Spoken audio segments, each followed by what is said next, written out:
Ang pag-ibig, sa tunay nitong kahulugan, ay hindi isang kalmadong lawa na sumasalamin sa kagandahan ng langit.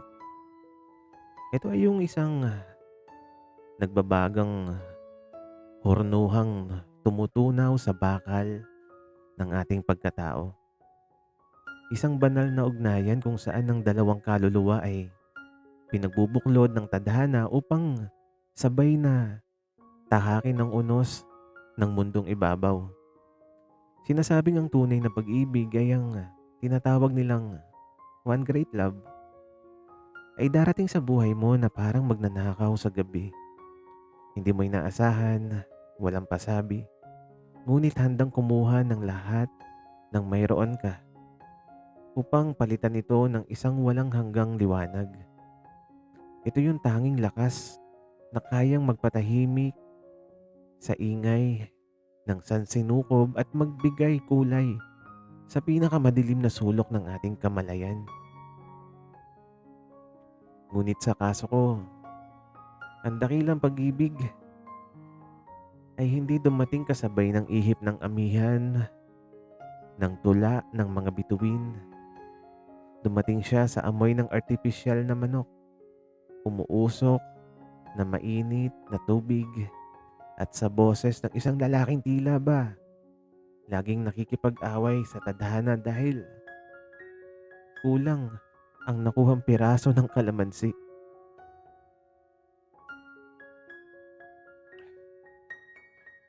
Joed, asan na ba yung packaging tape? 3 oras na ako naghihintay dito. Parang pag-ibig mong hindi dumating. Yan ang boses ni Billy.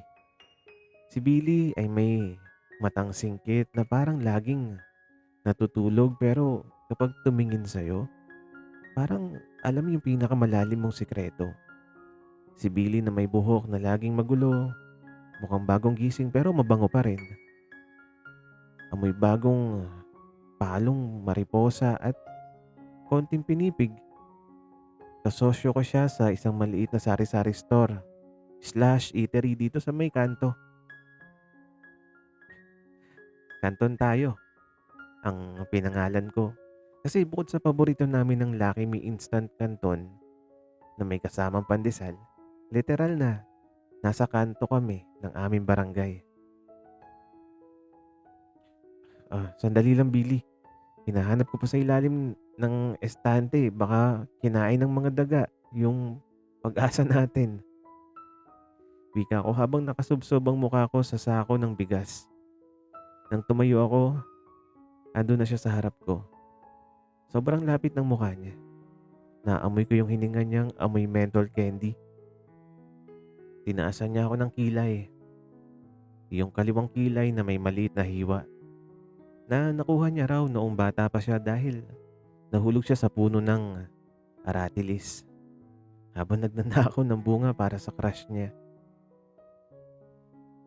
Nagsiselos pa rin ako kapag naalala ko yun. Kahit hindi ko alam kung sino yun. Ang bagal mo talaga, Joed. Kung sa pag-ibig to, iniwan ka na ng tren. Asar niya sabay pitik sa noo ko. Aray naman. Kung sa pag-ibig lang din, ikaw yung tren na walang preno. Diretso sa puso ko. Banat ko naman. Siyempre, dinaan ko na lang sa tawa. Yun naman yung papel ko rito eh. Ang maging matalik na kaibigan na palaging nagbibiro. Habang unti-unting sinusunog ng sarili kong damdamin sa bawat segundo na magkasama kami. Umirap lang siya pero nakita ko yung bahagyang pamumula ng tenga niya. Doon ko siya nahuhuli. Hindi sa pisngi kundi sa tenga. Kapag kinikilig ko nahihiya si Billy, nagiging kulay kamatis ang dulo ng tenga niya. Gabi noon bandang 9:00. Umulan ng malakas, kaya medyo malamig ang simoy ng hangin. Sarado na yung tindahan pero bukas pa yung ilaw sa labas. Nakaupo kami sa dalawang plastic na upuan na kulay asul. Nakaharap sa isang lamesang kahoy na medyo umuuga na. Sa gitna namin, May dalawang platong umuusok pa. Pansit Canton na may nakapatong na malangis na itlog na malasado at tig-isang malamig na baso ng soft drinks. Alam mo, Joed, panimula ni Billy habang pinupunasan ng kutsara niya gamit ang tissue. Kung magiging pagkain ako, gusto ko pansit Canton, wika niya. Natawa ako habang humihigop ng soft drinks. Sabi ko, "Oh, bakit naman? Kasi instant ka, kasi madaling makuha." At ang sabi niya, "Hala, grabe siya."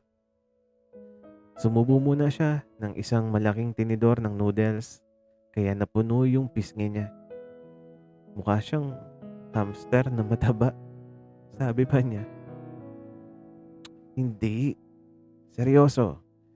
Kasi kahit mura lang, kahit simple, marami siyang kayang busugin at saka mas masarap kapag may kahati." Wika niya at tumingin siya sa akin ng diretso sa mga mata ko, habang may konting sarsa pa sa gilid ng labi niya. Yun ang problema kay Billy. Bigla-bigla siyang magpapakawalan ng mga salitang akala mo biro lang, pero may kasamang titig na kayang magpatunaw ng yelo sa taba ng puso ko. "May dumi ka sa labi," sabi ko. Sinubukan kong patatagin yung boses ko. "Ha? Saan?" Akma niyang pupunasan ng likod ng kamay niya, pero pinigilan ko siya. Kumuha ako ng malinis na tissue. Dahan-dahan kong inilapit ang kamay ko sa mukha niya. Sa sandaling yun, parang tumigil yung pag-ikot ng mundo. Ang ingay ng ulan sa bubong na yero ay naging isang malabong huni. Marahan kong ipinatong ang tissue sa gilid ng labi niya. Naramdaman ko yung init ng balat niya sa kabila ng manipis na papel. Tumingin ako sa labi niya, tapos sa mga mata niya. Hindi siya gumalaw. Hindi rin siya umiwas ng tingin. Ang mga tenga niya, unti-unti na namang nagiging kulay kamatis.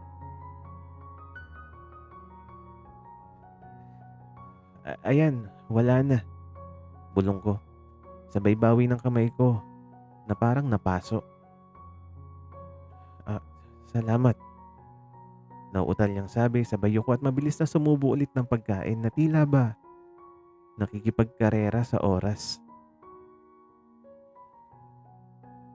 Diyan nagtatapos ang unang gabi ng aming kwento. Sa kanto kung saan nagtatagpo ang gutom at ang pag-ibig. Alam kong hindi lang simpleng pagkakaibigan ng naluluto sa pagitan naming dalawa. May mas malalim na alab na unti-unting nagiinit, at natatakot ako na baka kapag tuluyan itong kumulo, hindi ko na kayang patayin ang apoy. Kung ang unang yugto ng aming kwento ay nagsimula sa pag-usok ng bagong lutong pansit Canton, ang ikalawang yugto naman ay tungkol sa mga sangkap na hindi mo inaasahang magkahalo. Mga sahog na nagpapakulo sa dugo, nagpapakaba sa dibdib, at nagbibigay ng kakaibang anghang sa araw-araw. Sabi nga nila, ang pag-ibig ay parang sikretong recipe. Hindi mo pwedeng madiliin ng pag-isa, dahil kapag pinabayaan mo ang apoy na lumabis ng maaga, ang buong putahe ay mauuwi sa mapait na pagkakasunog. At sa kasamaang palad, ang mukha ng mapait na yan ay may pangalan, may pabango, at may motorsiklo. Kuya Joed, Kuya Billy, dalawang balot nga ng chili mansi.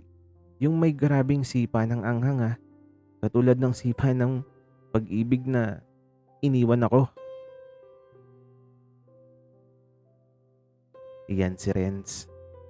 Si Renz na varsity player ng basketball sa kabilang barangay. na tuwing hapon, walang ibang ginawa kundi ang magtambay sa tapat ng kanton tayo matapos ang ensayo.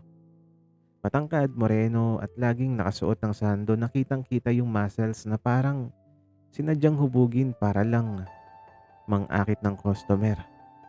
At ang pinakamalaking problema ko, kay Billy siya nakatitig habang humihingi ng sipa ng pag-ibig.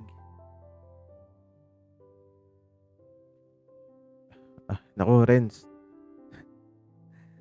susunod na araw lalagyan ko na ng totoong sili 'to para matauhan ka sa mga banat mo.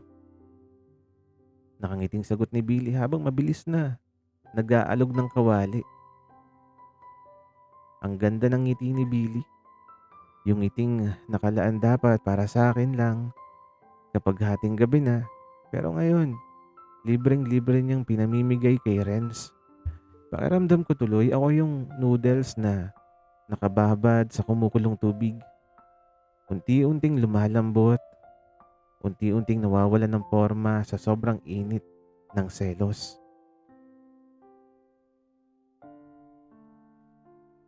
Sige ba Kuya Billy, kahit gaano kang kaanghang kakayanin ko basta ikaw yung maghahain. Sabay kindat ng tarantadong varsity player. Medyo napalakas yung bagsak ko ng pitchel ng malamig na tubig sa lamesa ni Renz. At nagkatinginan silang dalawa. Oh, Joed, napano ka? Parang galit na galit yung paglapag mo baka mabasag yan. Sita sa akin ni Billy habang nakataas ang kaliwang kilay. Wala. May lamok lang kasi na umaligid Baka makagat tayo. Mahirap na, may dengue ngayon. Malamig kong sagot sabay sulyap ng matalim kay Renz. Ganun ba Kuya Joed? Akala ko naman nabibigatan ka lang sa damdamin mo. Biro ni Renz na halatang nangaasar pa.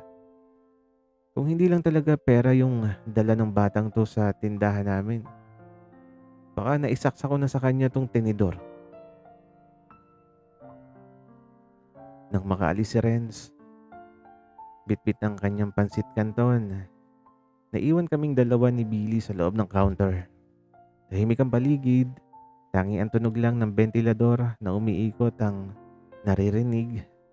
Nagpunas ako ng counter gamit yung basahan nang mapansin kong nakatayo lang si Billy sa gilid ko. Nakapamewang at nakatitig sa akin. Problema mo? Tanong ko nang hindi tumitingin sa kanya. Ikaw yung may problema, Joed.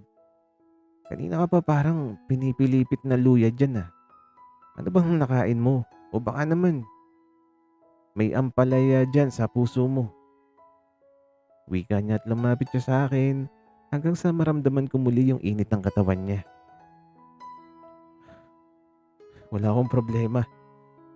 Nagmamadali lang kasi marami pa tayong uhugasan. Pagdadahilan ko pero mabilis niyang hinawakan ng braso ko para patigilin ako sa pagpupunas. Joed, kilala kita. Mula palahubog hanggang sa paglaki natin. Huwag mo akong makunwarian dyan. Bakit ba ang init ng ulo mo kay Renz? Malambot na yung boses niya ngayon. Wala nang pang-aasar.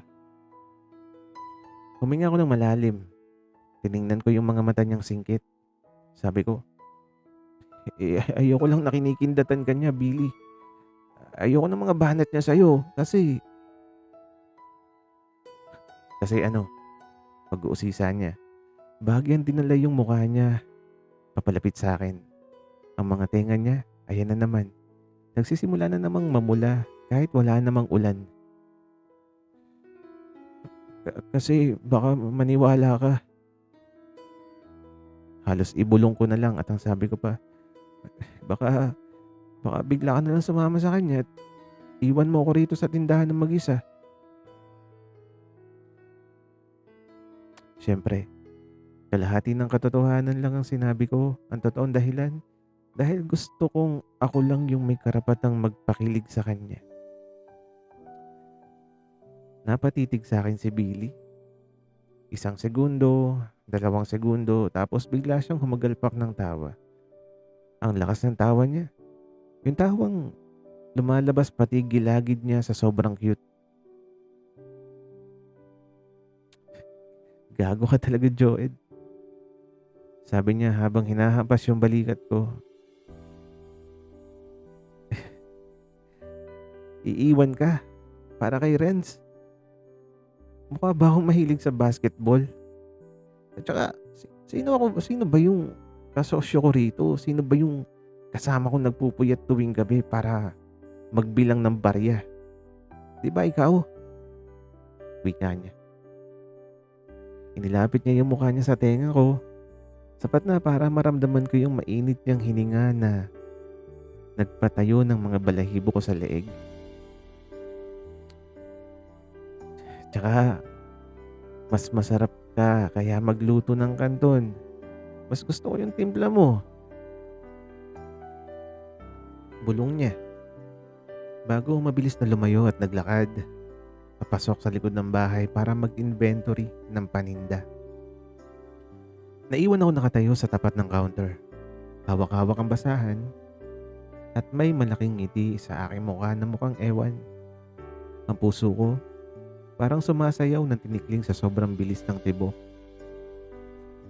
Ngunit habang tinitingnan ko ang likod ni Billy na unti-unting nawawala sa dilim ng kusina, isang text message ang biglang pumasok sa cellphone na naiwan niya sa ibabaw ng counter. Umilaw ang screen. Galing sa unknown number at ang sabi, Billy, kailan mo sasabihin sa kanya ang totoo? Bago ba dumating ang huling deliver ng mga paninda nyo? Nawala yung ngiti ko. Sino yung nag-text? At anong totoo yung tinutukoy nito? Ang pag-ibig sa gitna ng kawalan ng katiyakan ay maihahalin tulad sa isang manipis na usok na nagmumula sa bagong lutong pagkain. Akala mo nakikita mo na yung buong anyo nito. Akala mo hawak mo na yung pinagmumulan ng init.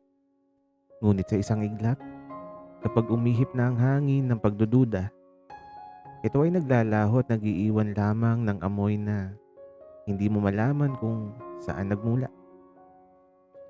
Ang pagtitiwala, ang siyang pinakamatibay na sabaw na nagpapanatili ng sarap ng pagsasama. Subalit kapag ito ay nahaluan ng patak, ng lihim, unti-unting umaasim ang bawat subo hanggang sa ang tamis ay maging isang matinding pangamba. Ang text message na yon sa cellphone ni Billy, ang siyang unang patak ng asim na gumulo sa aking sistema.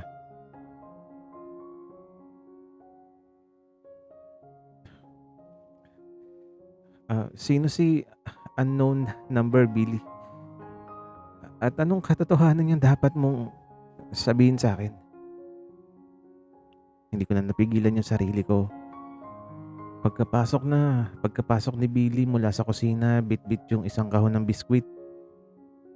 Hinarap ko agad siya habang hawak yung cellphone niya. Alam kong maling manghimasok sa gamit ng iba, pero ang puso kong parang bulkang nagbabanta ng sumabog, hindi na nakikinig sa dikta ng utak ko. Nabitawan ni Billy ang kahon. Nagkalat ang mga pakete ng biskwit sa sahig, pero walang nag-atubiling pumulot sa aming dalawa. Nanlaki ang kanyang mga mata at sa kauna-unahang pagkakataon, nakita ko yung takot sa kanyang muka. Nawala yung mapaglarong Billy, ang tanging naiwan ay ang isang lalaking tila nahuli sa isang krimen.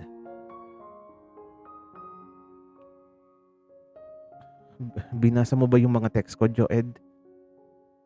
Malamig niyang tono, ang mga tenga niya na madalas namumula sa kilig ay maputla ngayon. Lumiwanag yung screen, Billy. Hindi ko sinasadya. Depensa ko. Pero mas naging seryoso yung boses ko. Sabi ko, pero mas mabuti na rin siguro para malaman ko kung bakit parang may iba ka ng niluluto sa likod ko. Sino yun? May iba ka na bang business partner o baka naman may iba ka ng kasosyo mo sa puso? Huminga ng malalim si Billy. Yumuko siya at dahan-dahan pinulot yung mga nagkalat na paninda. Sa bawat pagbaluktot niya, nararamdaman ko yung bigat ng atmosphere sa loob ng kanton tayo. Nang matapos siya, tumayo siya ng tuwid at tumingin sa akin. May bahagyang luha sa gilid ng kanyang mga singkit na mata. Gusto mo talagang malaman, Joed? Sige, sabi niya. Sabay hablot ng cellphone niya sa kamay ko. Si mama yan. Galing sa probinsya yung text na yan. Wika pa niya. Napakunot yung noo ko. Sabi ko, si tita, bakit ganyan siya mag-text? Anong katotohanan yung tinutukoy niya? Umupo si Billy sa mga asul na plastic na upuan. Ang upuang madalas naming upuan kapag nagtatawanan kami ng hating gabi. Sinalansan niya ang kanyang mga kamay sa ibabaw ng lamesang kahoy na umuuga. Ibebenta ni mama yung mga lupa namin sa probinsya, Joed. At ang share ko ron, gagamitin ko sana para para bayaran yung buong share mo rito sa tindahan natin. Pag-amin niya, ang boses niya ay nanginginig. Parang binuhusan ako ng malamig na tubig. Sabi ko, ano? Bakit? Gusto mo na ba akong alisin dito? Ayaw mo na ba akong kasosyo? Eh, hindi, gago. Ang tanga mo talaga pagdating sa akin. Wika niya. Sabay tayo at inilapit ang mukha niya sa akin. Ang mukha niya ay puno ng halo-halong emosyon. Galit, lungkot at isang bagay na matagal na niyang tinatago. Sabi niya, gusto kong bilhin yung buong tindahan para hindi ka na nakatali rito. Para magkaroon ka na ng pera na pampasok sa universidad sa Maynila. Alam kong pangarap mong maging chef, Joed. Nakikita ko kung paano kuminang yung mga mata mo kapag gumagawa ka ng mga bagong putahe pero nananatili ka rito sa kanto. Nagtsatsaga ka sa pagtitimpla ng instant canton dahil lang ayaw mo akong iwan. Natigilan ako. Ang mga salita niya ay parang mga sampal, nagising, ngunit may kasamang yakap na mahigpit. Billy, ang tanging nasabi ko.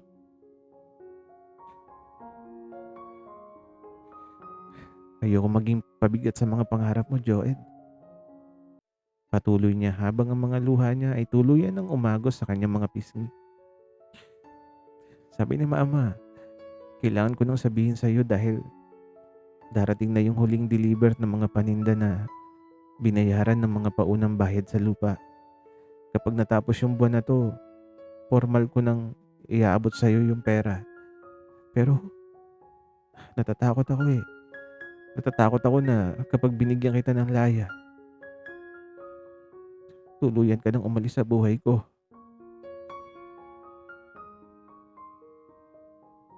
Lalapit sana ako para punasan yung mga luha niya katulad nung pagpunas ko ng sarsa sa labi niya nung nakaraang gabi. Nang biglang may marinig kaming kakaibang tunog mula sa labas ng tindahan. Isang malakas na kalog ng yero ang narinig namin mula sa gilid ng kanton tayo. Agad kaming nagkatinginan ni Billy.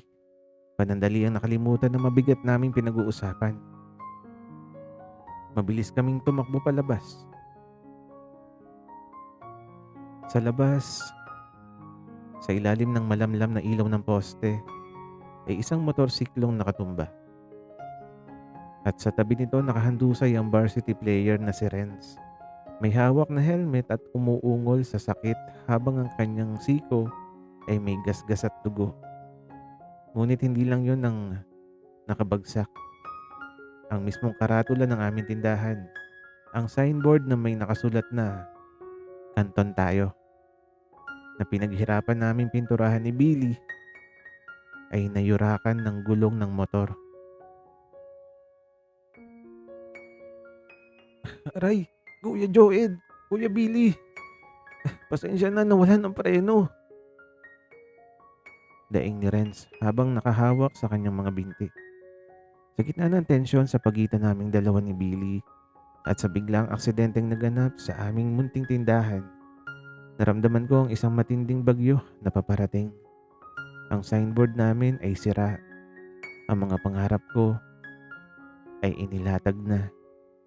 At ang puso ni Billy ay nakabukas sa harap ko. Ang tunay na pag-ibig ay hindi lamang nasusukat sa mga sandali ng ligaya at tamis ng pagsasama, kundi sa kakayahan nitong manatiling nakatayo kahit ang mundo sa paligid ay gumuho na.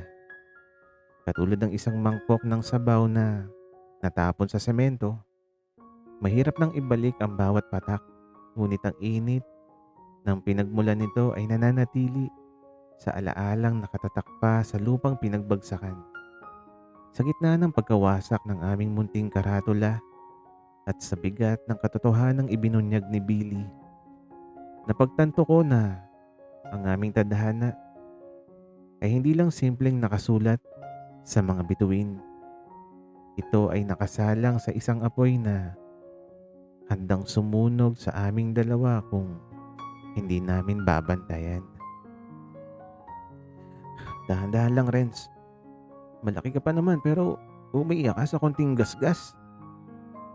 Asar ko habang dinidikit ang bulak na may alkohol sa siko niya. Nasa loob kami ng tindahan habang ginagamot ko si Renz na nakaupo sa plastic na upuan.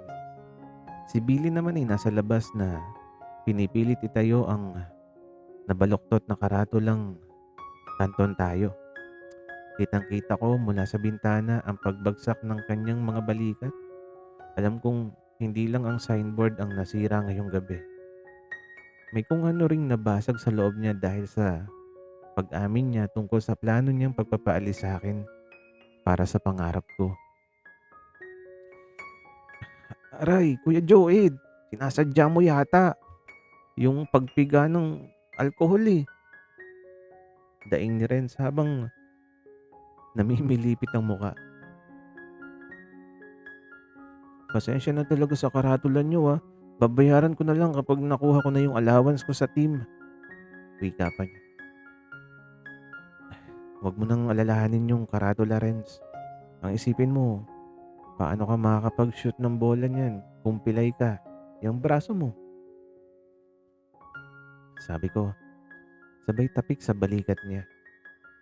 Sa kabila ng selos ko nitong mga nakaraang araw, hindi naman ako masamang tao para magtanim ng galit sa taong sugatan. Nang makaalis si Renz matapos sunduin ng kanyang mga tropa, muling binalot ng katahimikan ng kanto. Lumabas ako at pinalitan si Billy sa pagkakahawak ng martilyo. Sinubukan kong ituwid ang nayurakang yero ng signboard.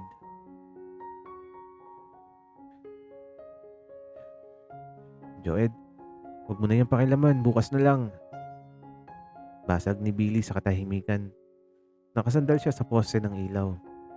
Nakatingin sa kawalan habang ang hangin ng gabi ay nagpapagulo sa kanyang buhok. Hindi pwede, Billy. Ang tindahan natin parang tayo yan. Kapag may nasira, inaayos agad. Hindi pinagpapabukas. Makahulugan kong sagot habang ipinupukpok ang martilyo. Narinig ko yung marahang pagbuntong hininga. Lumapit siya sa akin at hinawakan ng kamay kong may hawak na martilyo upang patigilan ako. Sobrang lamig ng mga kamay niya. Kabaligtaran ng nagbabagang init sa dibdib ko. Bakit ba pinipilit mong ayusin to, Joed? Sabi ko naman sa'yo, gusto ko nang umalis ka rito. Gusto kong maging chef ka sa Maynila. Hindi ka para sa kanto lang eh. Wika niya na may lungkot at pait sa boses niya. Ibinaba ko yung martilyo. Hinarap ko siya. Sa ilalim ng malamlam na ilaw ng poste, kitang-kita ko yung pamumula ng mga mata niya dahil sa pag-iyak kanina. At sino namang nagsabi sa'yo na pangarap ko, eh, nasa Maynila lang? Tanong ko sa kanya. Dahan-dahang inilapit ang mukha ko sa kanya. Sabi ko pa, Billy, nangarap akong magluto ng masasarap na pagkain para sa maraming tao. Oo, pero alam mo kung ano yung mas pangarap ko? Ang ipagluto yung taong mahal ko gabi-gabi habang nagbibilang kami ng barya mula sa sarili naming tindahan.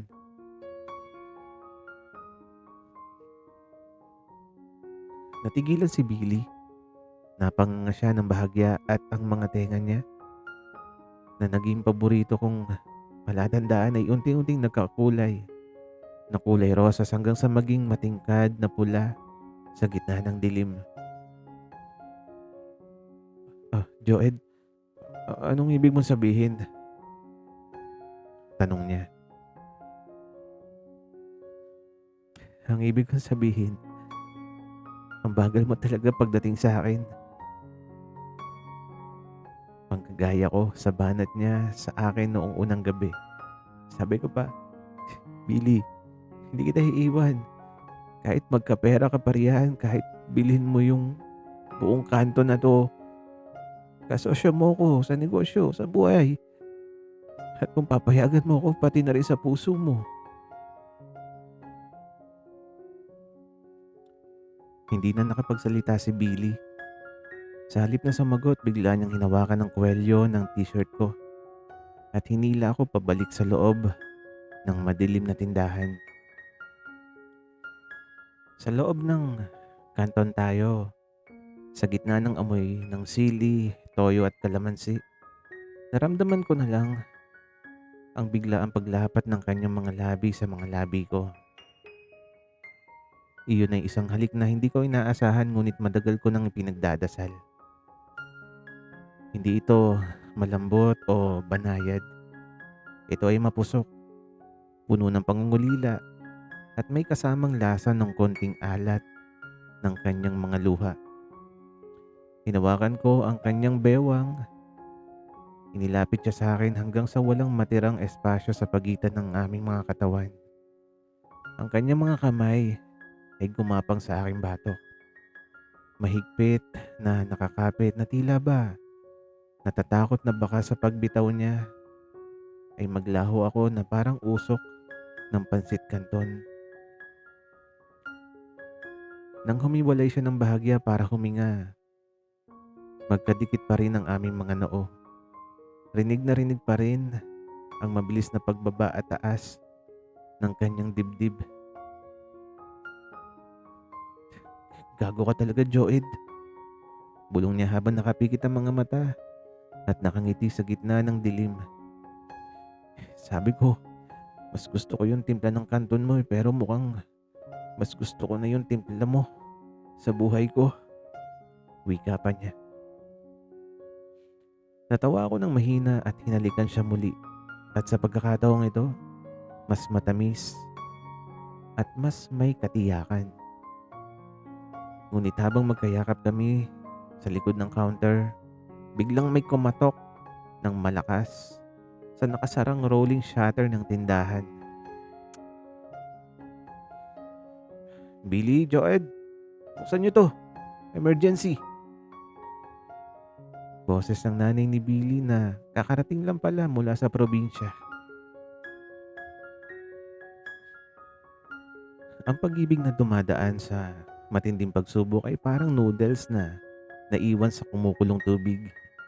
Kapag hindi mo pinatay ang apoy sa tamang oras, mawawalan ito ng tibay, magiging malata, at mawawalan ng sarap.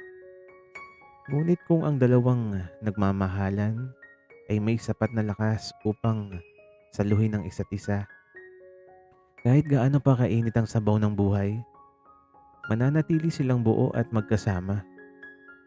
Ang pagdating ng pamilya sa gitna ng isang lihim ay ang pinakamalaking pampalasa.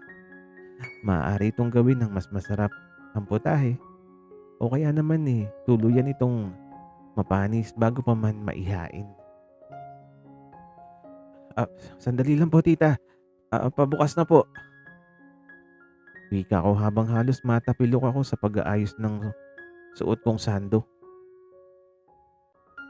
Si Billy naman parang nakuryente yung pusa na mabilis na nagpunas ng labi niya gamit ang likod ng kamay niya. Habang ang mga tenga niya ay hindi lang basta pula. Mukha na silang nagbabagang uling sa sobrang pagkagulat. Mabilis kong tinaas ang rolling shutter at bumadya sa harap namin si Tita Ellen, ang nanay ni Billy na may bitbit na dalawang malaking bayong na amoy sariwang gulay at tuyo mula sa probinsya. Diyos ko, kayong dalawang bata kayo? Bakit nakasara tong tindahan? At bakit parang mga pawisan kayo riyan gabi na? Usisa ni Tita Elena habang pumapasok at ibinababa ang mga bayong sa lamesang kahoy. Sinuri niya kami ng tingin mula sa ulo hanggang paa. Ah, ma, ano kasi, nasira kasi yung karatula sa labas. Nabangga ng motor ni Renz kaya pumasok muna kami para maghanap ng tornilyo. Palusot ni Billy habang pilit na tumatawa. Tornilyo sa dilim? At bakit namumulay ang mga tenga mo, Billy? May lagnat ka ba? Akmang hihipuin ni Tita Elena ang noo ni Billy pero mabilis na umiwas ang anak niya. Wala po tita, medyo nairita lang po siguro sa alikabok ng mga biskwit na nagkalat kanina. Sagot ko naman para sumalo sa kanya. Sabi ko pa, kamusta po yung biyahe nyo? Bakit po napaluwas kayo ng biglaan? Huminga ng malalim si Tita Elena at naupo sa asul na plastic na upuan. Doon ko napansin ng pagod sa kanyang mga mata. Ang tapang ng kanyang mukha na madalas naming katakutan nung mga bata pa kami ay napalitan ng isang seryosong emosyon.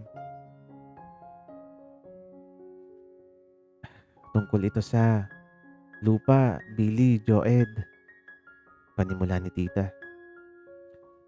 Naisara ko na yung bentahan kaninang umaga. Narito na sa bag ko yung paunang bayad.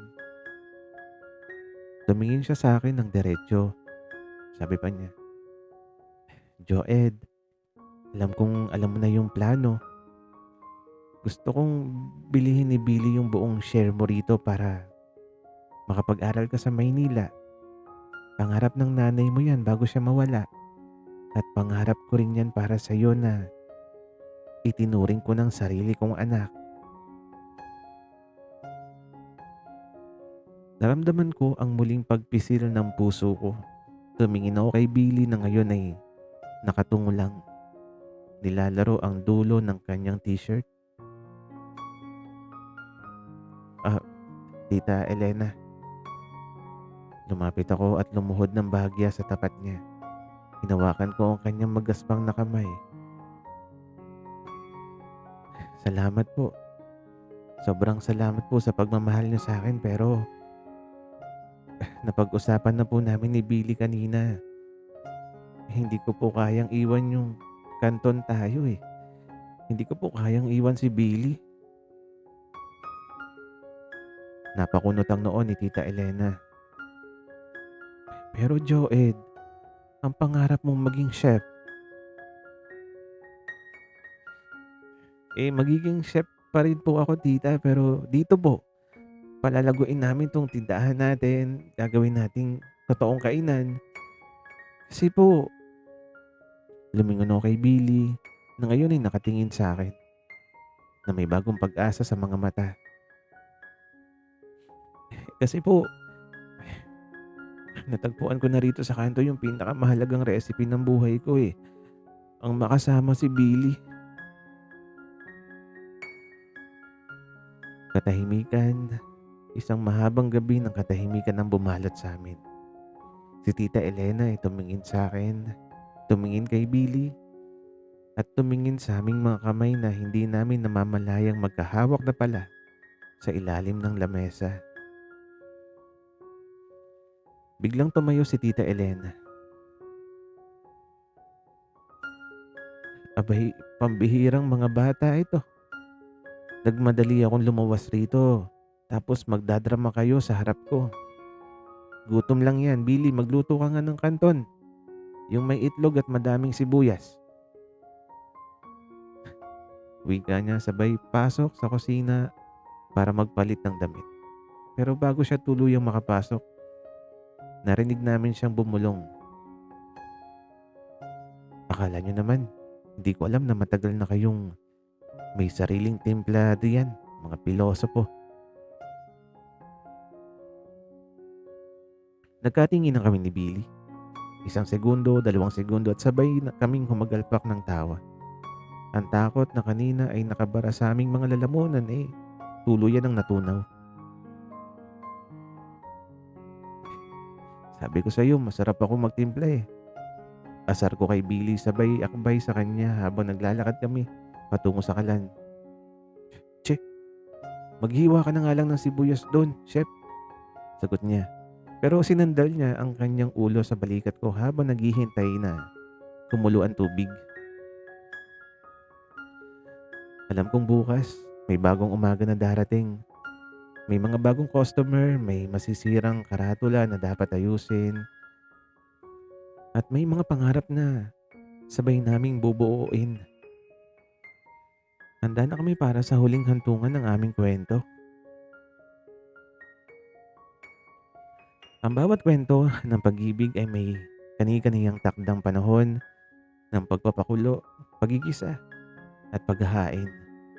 May mga pag-ibig na mabilis matapos na parang pagkaing madaling ihanda. Ngunit mayroon ding mga kwentong kahit lumipas ang maraming taon, ang bango at ang lasa ng pagsasama ay nananatiling sariwa sa alaala. Ang aming kwento ni Billy ay hindi nagsimula sa marangyang hapagkainan kundi sa simpleng sulok ng isang kalsada kung saan ang bawat barya ay may kwento at ang bawat umuusok na mangkok ay may kalakip na pangarap. 5 taon ng mabilis na lumipas. Ang dating maliit na sari-sari store na Kanton Tayo ay hindi na lang basta estante ng mga biskwit at delata. Sa tulong ng perang galing sa lupa ni Tita Elena sa probinsya at sa pagsisikap naming dalawa ni Billy, isa na tong sikat na Kanto Bistro sa aming barangay. Mayroon na kaming maayos na bubong, mga lamesang hindi umuuga at isang malawak na menu kung saan ang bawat putahe ng pansit canton ay may iba't ibang kakaibang timpla. Mga timplang ako mismo ang nag-imbento bilang chef ng sarili naming kainan. Ngunit sa kabila ng mga pagbabago, may mga bagay na hinding-hindi nagbago. Joed, yung special chili order sa table 4. Dalian mo naman. Parang pag-usad ng trapiko sa EDSA yung kilos mo. Yan pa rin ang boses ni Billy. Si Billy na mas naging makisig ngayon. Mas maayos na yung buhok pero mayroon pa rin parehong singkit ng mga mata na laging nakatitig sa akin kapag pagod na ang lahat. Siya pa rin ang cashier, ang manager, at ang tanging tagapamahala ng buhay ko. Eto na, Boss Billy. Huwag kang masungit, baka lumabas yung kunot sa noo mo. Mabawasan yung pogi points mo sa akin. Sagot ko sabay lapag ng bagong lutong kanton sa counter. Pinitik niya muli ang noo ko, eksakto sa pwesto kung saan niya ako pinitik 5 taon na yung nakakaraan. Pero ngayon, imbes na umirap, hinawakan niya ang kamay ko ng mabilis sa ilalim ng counter bago niya dinala ang order sa customer. At ang tenga niya, ayun, kulay kamatis pa rin.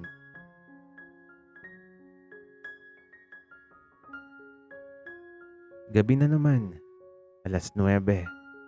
Sarado na ang bistro at kami na lang muli ang naiwan sa ilalim ng bagong karatula na gawa na sa makinang na neon lights. Kanton tayo. At nakaupo kami sa dalawang upuan, nakaharap sa huling 2 platong umuusok sa aming paboritong pagkain. Salamat, Joed. Biglang sabi ni Billy habang nakatingin sa akin na may bahagyang antok sa kanyang mga mata ngunit puno ng kapayapaan. Para saan? Tanong ko habang pinupunasan ng sarsa sa kanyang labi. Isang tradisyon na hindi na nawala sa amin. Para sa hindi pag-iwan sa kanto na to. Para sa pagpili sa akin araw-araw. Ngumiti ako at hinawakan ng kanyang kamay sa ibabaw ng lamesa.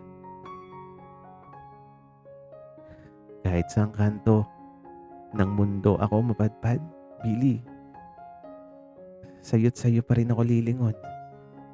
Ikaw yung aking simula at ikaw ang aking hantungan. Sa pagwawakas ng aming mahabang lakbayin dito sa munting kanto kung saan nagtagpo ang dalawang kaluluwang ligaw, ang aking napag-alaman na ang tunay na pag-ibig ay hindi isang tula na nakalimbag sa ginto, kundi sa isang tahimik na panata sa gitna ng ordinaryong takbo ng mundo. Ang pag-ibig sa rurok ng katanyagan at sa lilim ng kahulugan nito ay ang pag-aalay ng sarili na walang inihintay na kapalit.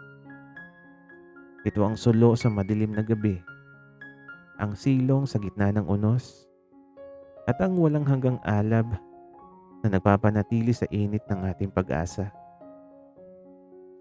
Sina Billy at Joed ay dalawang hibla ng noodles na pinagbuhol ng tadhana sa isang kumukulong sabaw ng buhay.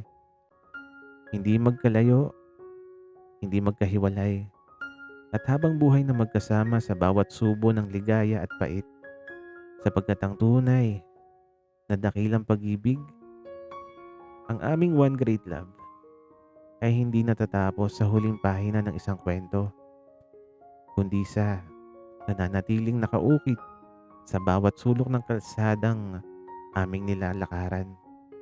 Patuloy na nagduluwal ng tamis, nagiiwan ng bango, at magpakailanman magsasabing sa kanton ng buhay, kanton tayo habang buhay. Sana'y nagustuhan niyo ang aming kwento. Maraming salamat sa inyong pakikinig.